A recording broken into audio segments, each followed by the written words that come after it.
Welcome back to my channel. আমি পবিত্র কুমার বিশ্বাস আপনাদের সবাইকে জানাচ্ছি আন্তরিক শুভেচ্ছা এবং অভিনন্দন।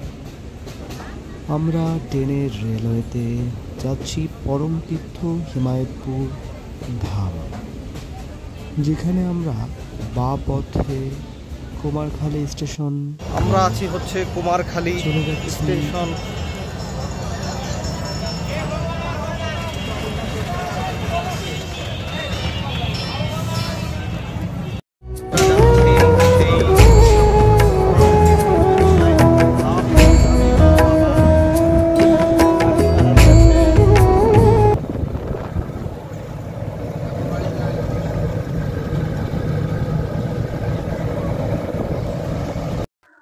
আমরা পৌঁছে গেছি সেই নদীপথে, যেখানে চোরাইখোল হয়ে রবীন্দ্রনাথের কুঠিবাড়ি হয়ে সেই নদীতে, যে নদী পার হলেই ওপারে হচ্ছে পরমতীর্থ হিমায়তপুর ধাম, পাবনা। আর এখানে যে এত বড় চর, সেটা আমার কখনো জানা ছিল না। এখানে নৌকা ভাড়া নেয় হচ্ছে 40 টাকা এখান থেকে। আমার বাবা কাকা তারা পান খাচ্ছে, 2 ভাই এবং আমার মা এবং 2 কাকিমা এবং আমরা মোট 6 জন গেছিলাম। এখান থেকে অটো নিয়েই যাওয়া যায়, কিন্তু আমরা মনে করলাম যে আমার মনে হয় যে এখান থেকে একটু হেঁটে গেলে হয়তো বা মজা হতে পারতো, তার জন্য আমার এখানে হেঁটে হেঁটে বলা চলে।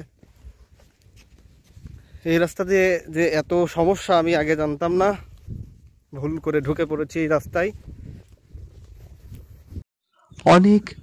অনেক দূর, প্রায় 3 থেকে 4 কিলোমিটার হবে এখান থেকে নদী পার হবার পরেই আবার হচ্ছে প্রায় এখান থেকে অটো যাতায়াত করে। অটো ভাড়া 30 টাকা নেয় এখান থেকে। তো এখানে আসলেই অন্যরকম একটা অনুভূতি কাজ করেছে। মা গল্প করছিল যে এখান থেকে তারা যখন হিমায়তপুরে যেত আরো অনেক বেশি হাঁটতে হতো। কুষ্টিয়া থেকে, বাবার বাড়ি হচ্ছে কুষ্টিয়া থেকে অনেক হেঁটে হেঁটে আসতে হতো। তা সেই চর এবং চরের যে রাস্তা, সেটা দেখানোর চেষ্টা করছি। অলরেডি আমরা হিমায়তপুর পৌঁছে গেছি। এখানে বেশ কিছু জায়গা ফাঁকা রয়েছে, আমরা সেই জায়গা ধরার চেষ্টা করেছি। অসংখ্য লোক, হাজার হাজার লোক এখানে আসবেন। হ্যাঁ, পরমতীর্থ হিমায়তপুর ধামের যখন ছোটবেলায় আমার দাদুর সাথে যেতাম, তখন প্যান্ডেলগুলো একটু ছোট হতো এবং মানুষেরও কম ভিড় থাকতো। কিন্তু বর্তমানে যতই দিন যাচ্ছে, পরম প্রেমময় শ্রী শ্রী ঠাকুর অনুকূল চন্দ্রের সেই পরমতীর্থ হিমায়তপুর ধামে প্রতিনিয়তই লোক বৃদ্ধি পাচ্ছে। আর যার কারণ হচ্ছে, যেখানে ঠাকুরের যে আদর্শ, সেই আদর্শ বেশি প্রচারিত হচ্ছে।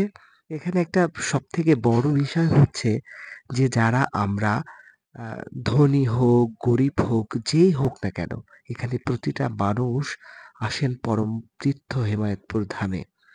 এই এক জায়গা থেকেই অনেক ধনাঢ্য ব্যক্তি যারা আছেন এবং গরিব ব্যক্তি যারা আছেন, সবাই একত্রিত হয় পরম তীর্থ হিমায়তপুর ধামে। এবং সবাই থাকা, খাওয়া এবং ব্যবহার্য যে বাথরুমগুলো রয়েছে, সেগুলা প্রতিটা মানুষের যে একটা যত্ন আরতি, মানুষ সমস্ত কর্মকে ছেড়ে রেখে মানুষ যে এখানে উপনীত হতে পারে। এবং বছরে 2 বার হয়, একটা হচ্ছে ফাল্গুন মাসে এবং একটা হচ্ছে ভাদ্র মাসে। তা এখানে যারা উপনীত হয়েছেন, তারা আসলেই নিজেকে ধন্য মনে করেন। এবং অসংখ্য বয়স্ক লোক যারা পরম তীর্থ হিমায়তপুর ধামে আসেন।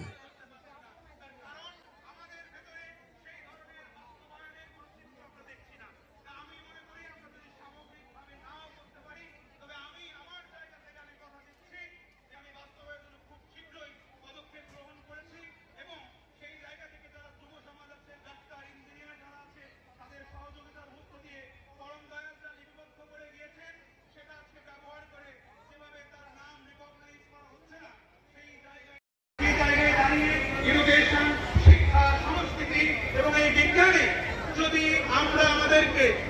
সৎসঙ্গকে, ইন্টারন্যাশনাল সৎসঙ্গ আজকে, কিন্তু এই জায়গায় দাঁড়িয়ে আমরা ইন্টারন্যাশনালি মুভ করতে পারছি না। কেন করতে পারছি না? আমরা এই যুব সমাজকে এগিয়ে দিচ্ছি না। যুব সমাজকে এগিয়ে দিয়ে শিক্ষা, সংস্কৃতি, বিজ্ঞান ইত্যাদিতে আমাদেরকে তাদের দিকে লক্ষ্য রেখে সামনের দিনে আমরা যেন এগিয়ে দিয়ে পরম দয়ালের আদর্শ বাস্তবায়ন করতে পারি। পরম দয়ালের যে বিজ্ঞানানন্দ ধর্ম আমাদের তিনি প্রতিস্থাপন করে রেখেছেন, সেই ধর্মকে যারা বিশ্বভাবে আমরা তুলে ধরতে পারি, সেই পরিকল্পনা আমরা হাতে নিয়ে আজকে যুব সমাজে, যুব সম্মেলনে আমরা যারা যুবক বসে আছি, আমরা সবাই শপথ করে বলতে চাই, পরম দয়ালের এই বিজ্ঞান শুধু ধর্ম সমগ্র পৃথিবীতে মুক্ত করাই আমাদের একমাত্র তপ হবে। আমি আর সময় দীর্ঘায়িত করছি না। আপনাদের সবার সুস্থ, স্বাস্থ্যতার সুদীর্ঘ ইষ্টময় জীবন, পরম দয়ালের জয় জয়কার হোক, হিমায়তপুর ধামের জয় জয়কার হোক, আজকের এই অনুষ্ঠান সুন্দর সাফল্যমণ্ডিত হোক, যারা আয়োজন করেছেন তাদের জয় জয়কার হোক। আমি সবার সুস্থতা, সুদীর্ঘ ইষ্টময় জীবন নিবেদন করে আমি আমার কথা শেষ করছি। জয় গুরু। বন্দে পুরুষোত্তমম, বন্দে পুরুষোত্তমম, বন্দে পুরুষোত্তমম। জয় গুরু।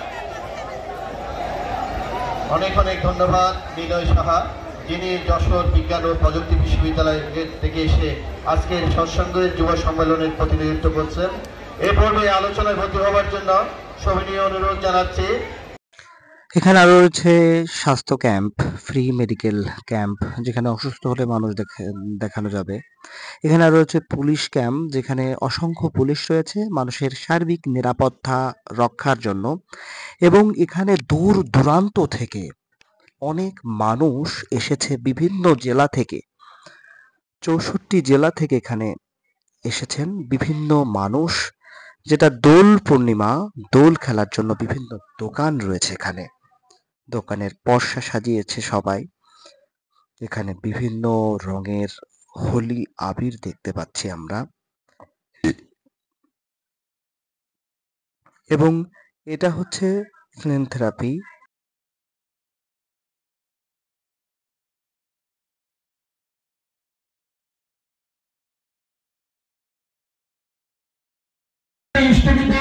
আমাদের হুমের পালন করতে হবে।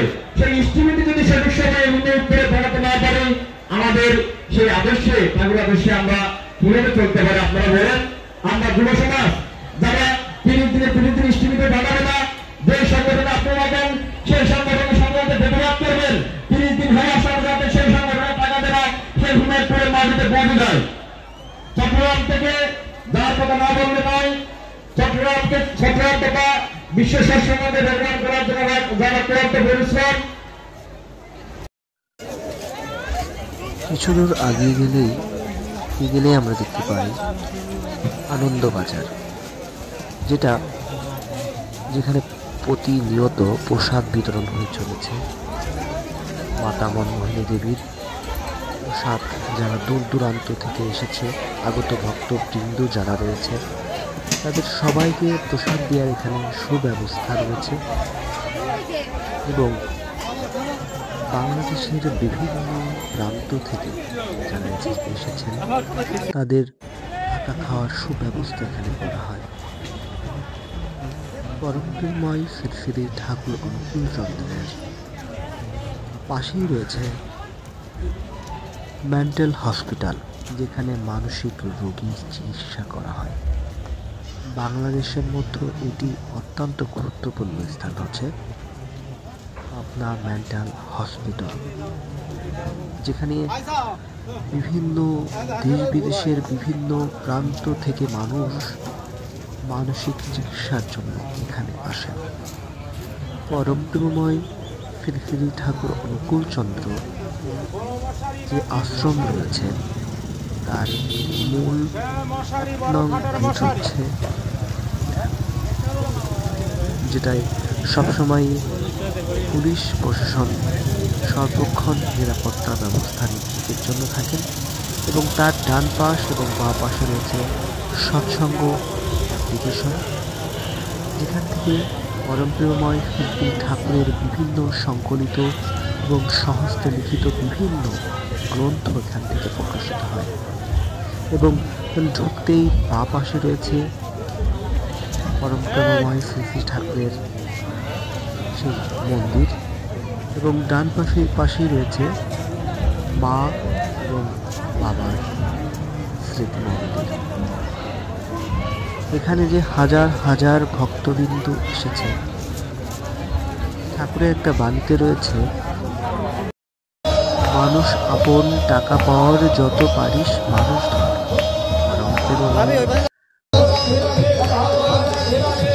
ঠাকুর অনুকূল চন্দ্র সব সময়ের জন্য মানুষকে ভালোবেসেছেন এবং মানুষের মাঝে বেঁচে আছেন। আরই 137তম আবির্ভাব যে বার্ষিকী হচ্ছে, সেটারই কিছু দৃশ্য আমাদের মাঝে তুলে ধরার চেষ্টা করেছি।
সৎসঙ্গ সংঘ নিবন্ধনের 100 বর্ষ পূর্তি কি বন্দে আর্যবিক্রম বন্দে মাতৃবর্গন বন্দে হন্ত্রী বন্দে সাধনকুল বন্দে পুরুষোত্তম বন্দে পুরুষোত্তম বন্দে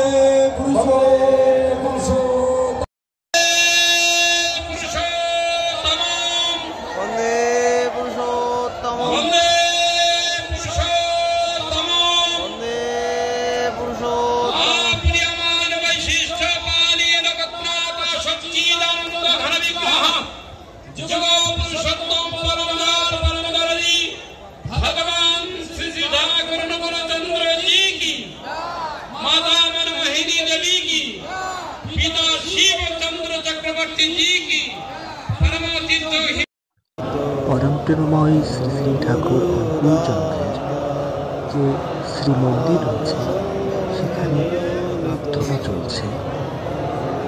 আমরা সবাই সেখানে উপনীত হয়েছি। পরম প্রেমময় শ্রী শ্রী ঠাকুর অনুকূল চন্দ্রের যে সকালের যে প্রাতকালীন যে প্রার্থনা রয়েছে, সেটাতে অনেক লোক এখানে রয়েছে এবং মঞ্চের সামনে অনেক লোক রয়েছে। এটা অভাবনীয়। সবাই যে পরম প্রেমময় শ্রী শ্রী ঠাকুর অনুকূল চন্দ্রের আশ্রমে এসে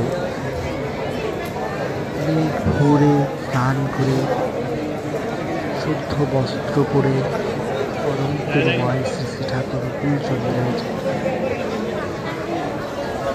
যে জন্ম 137তম জন্ম আবির্ভাব, সেটাকে মানুষ প্রার্থনা করে নিজেকে শুদ্ধ এবং পবিত্র মনে করে এবং মানুষের যে একটা ভালোবাসা, ৬৪ জেলা থেকে, বাংলাদেশের বিভিন্ন প্রান্ত থেকে, ভারতবর্ষ থেকে প্রতি বছর মানুষ আসে এবং সবাই মিলিত হন। তাদের ভ্রাতৃত্বের যে বন্ধন, সেটাতে মিলিত হন এবং এখানে আগরবাতি, মোমবাতি সমস্ত কিছু, দোল পূর্ণিমা, ঠাকুরের জন্মলগ্ন ঘোষণা থেকে শুরু করে সব সময়ের জন্য এখানে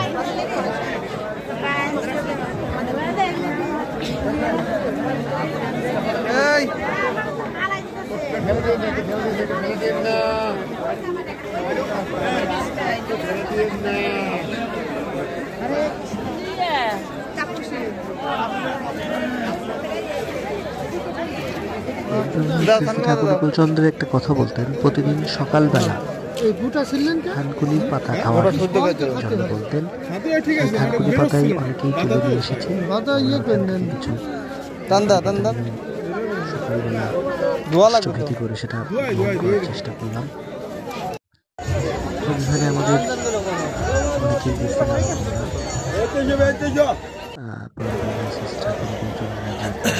বললাম যে ধূপ, আগরবাতি, মোমবাতি হচ্ছে সবাই মানুষ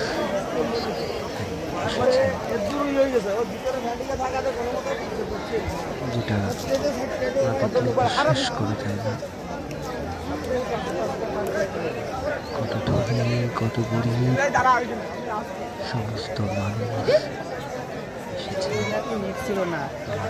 পরম দয়ালের কাছে। এখানে যখন ছোটবেলায় আমার দাদু ছিলেন তো অমরচন্দ্র সেন,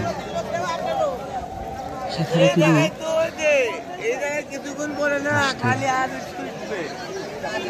কথাই অনেক বেশি মনে পড়ছিল আমার দিদিমা। এখান থেকে যখন পরমপ্রেমময় শ্রী ঠাকুর অনুকূলচন্দ্রের আশ্রমে আসার সময় হতো, তখন আমার দাদু, আমার মামা বাড়ি হচ্ছে কুষ্টিয়া দেশওয়ালিপাড়া, সেখানে অনেক মানুষ আসতেন। সেখানে রাত্রি যাপন করে পরের দিন সকালবেলা আবার সবাই রওনা হতেন। হ্যালো গায়েস, আমরা এই যে হোলি খেলতেছি, আমাদের আকাশ সাহা এবং আমাদের ইষ্টপ্রাণ ভ্রাতা এবং আমাদের আরেকটা দাদা আছেন। গায়েস, আমরা নতুন ব্লকে চলে আসলাম। বিগত কয়েক বছর সেখানে যেতে পারিনি।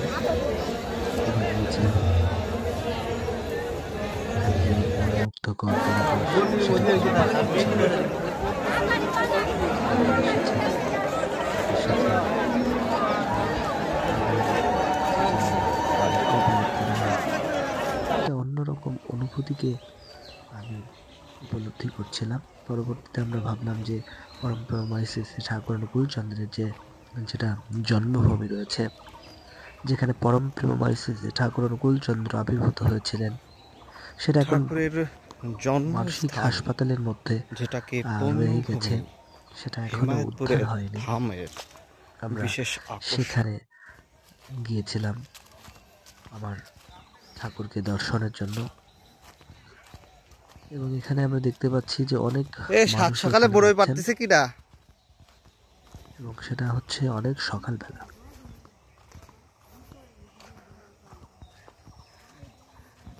আবির দিয়ে বড়ই খাচ্ছে নাকি?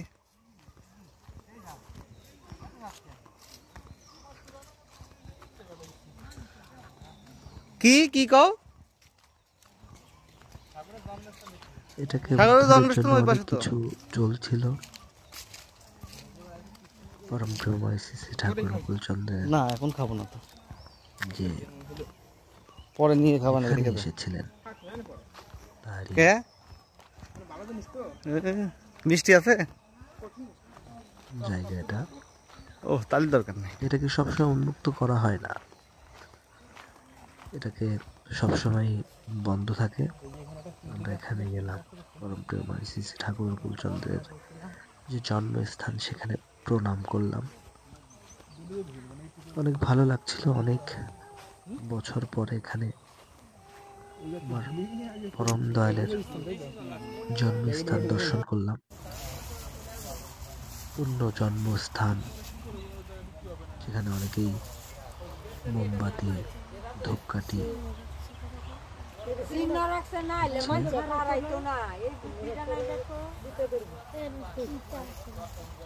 মানুষ কাষ্ট বুঝতে সমাধি করছে। আমরা ঘোরাফেরা করছি, ভালো লাগছে।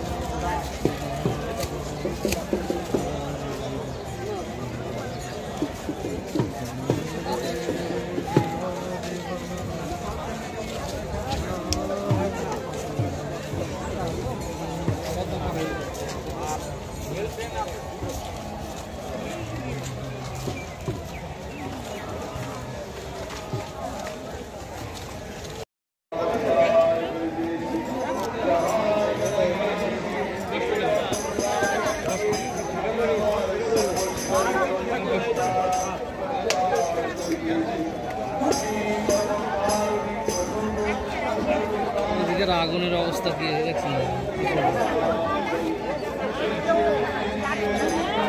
সামনে যাই।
আমি এই জায়গা যাই না কখনো, চলো যাই।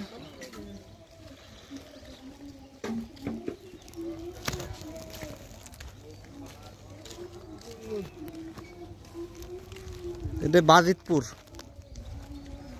সিও বাজিতপুর।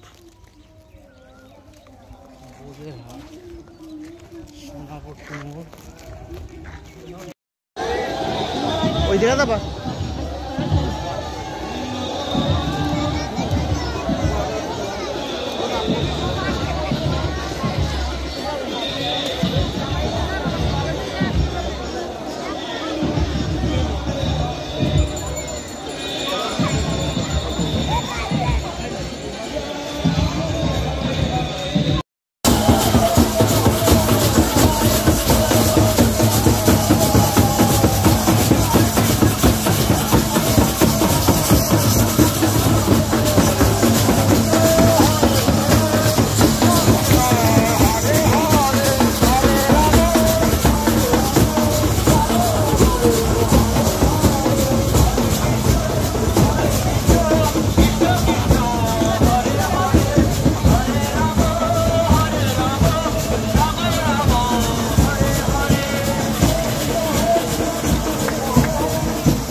ওই ওয়াশিংয়ের সাথে করে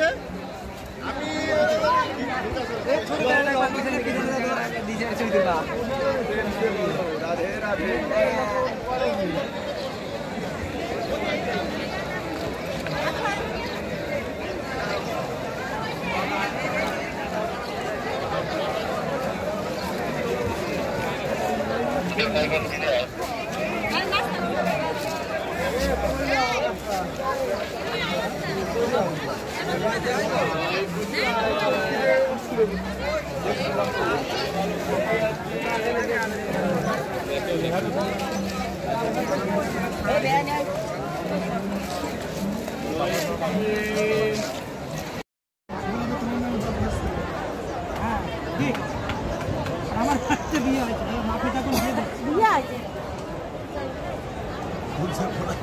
এছাড়া বলে তো আমার বাড়ির সময় ঢুকবে না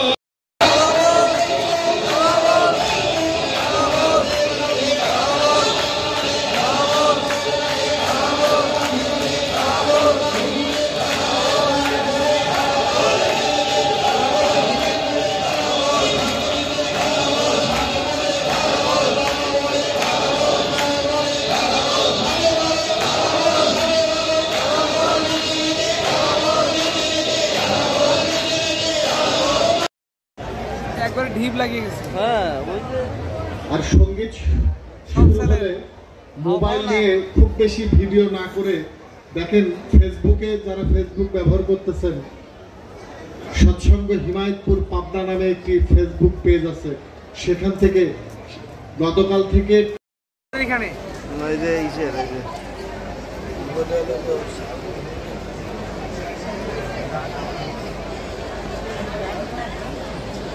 এই ছেলেটা নাকি এটা হ্যাঁ মিট কমবে মিট আর লোটা কমবে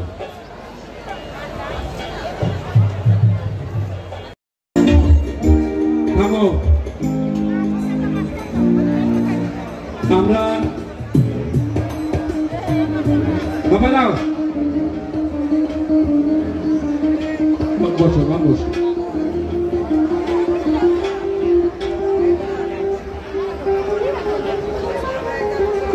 আমরা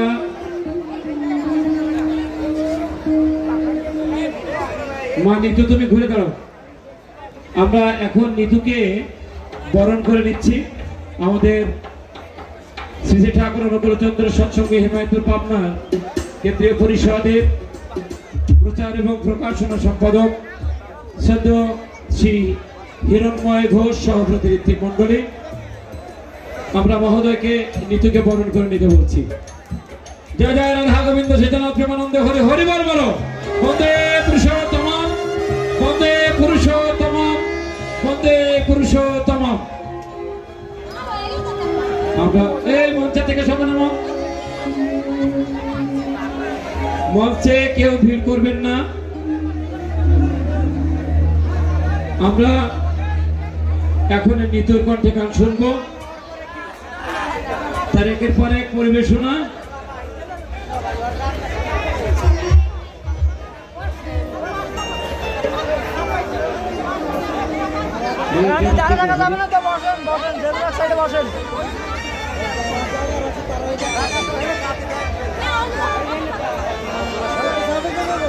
আমি কিন্তু এইভাবে গান গাইতে দেব না,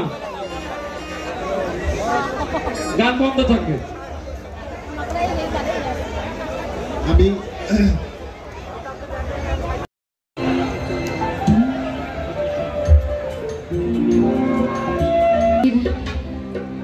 বাউল আসরের সাধুগুরু বৈষ্ণবের চরণে মা শতকোটি প্রণাম জানাচ্ছি।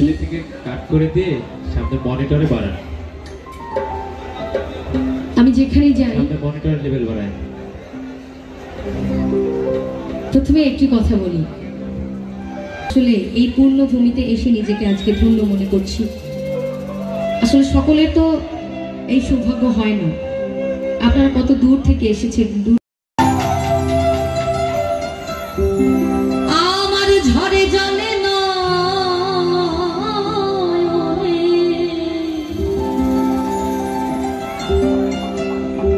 তুমি বোঝো না ভক্তে নিবেদন,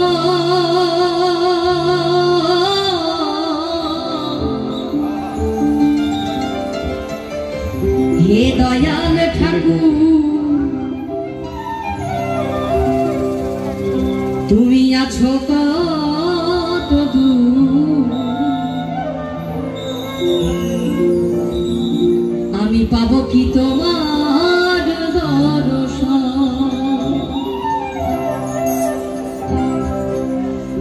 হে দয়াল ঠাকুর তুমি আছো কত দূর, পাবো কি তোমার দর্শন, হে দয়াল ঠাকুর তুমি আছো কত দূর, জানা তোরা চরণ ছাড়াই আর কিছু না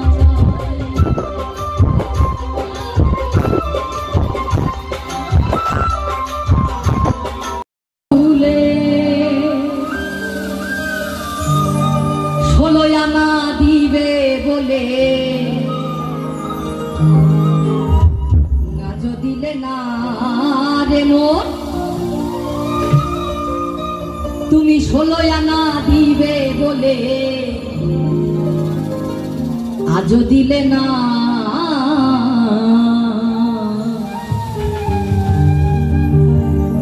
কেন রে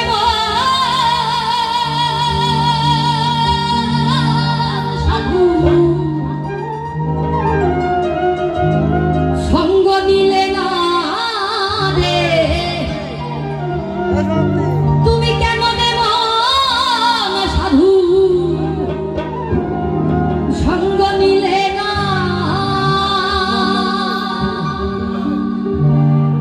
কেন রে মন সাধু সঙ্গ নিলে না, কেন রে মন সাধু সঙ্গ নিলে না, শত সাধনার আসিলে মানব কুলে, শত সাধনার আসিলে মানব কুলে, 16 আনা দিবে বলে 16 আনা দিবে বলে আজ দিলে না, 16 আনা দিবে বলে আজ দিলে না, কেন সাধু সঙ্গ দিলে না রে,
পশুর সঙ্গে তুলনা করে,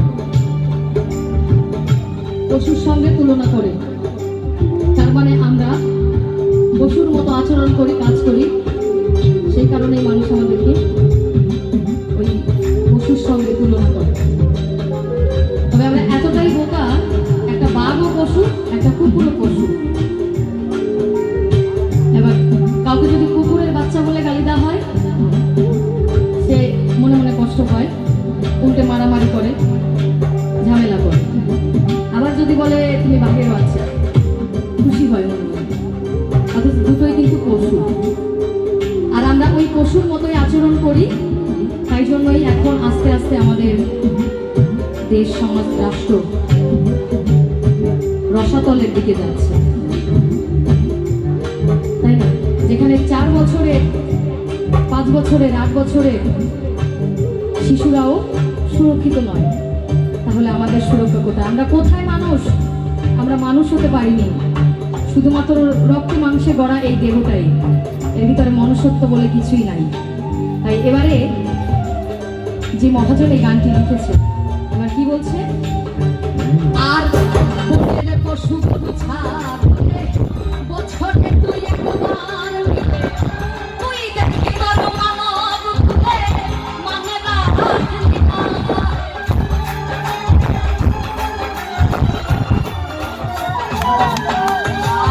বনের পশু বছরে তুই একবার তুই দেখি তোর মানব মানে রাখলি না কিছু অমানুষ থেকে মানুষ ভালো মানব জনম দেখা গেল।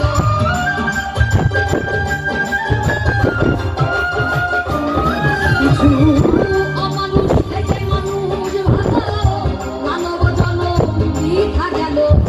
মানব কুলে জন্ম হলো, মানব কুলে জন্ম হলো, মরণ হলো না তোমার। মানব কুলে জন্ম হলো, মরণ হলো না।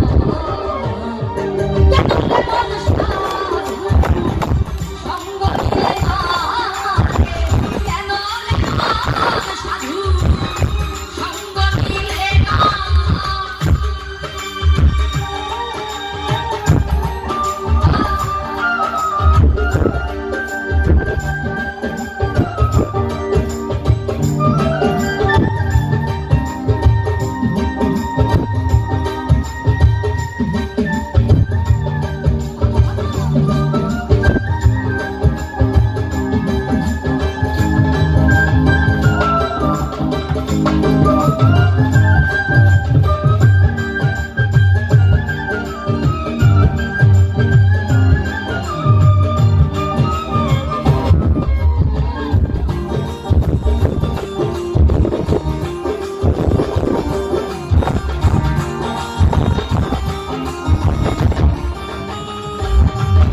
আর দিনের ঘরে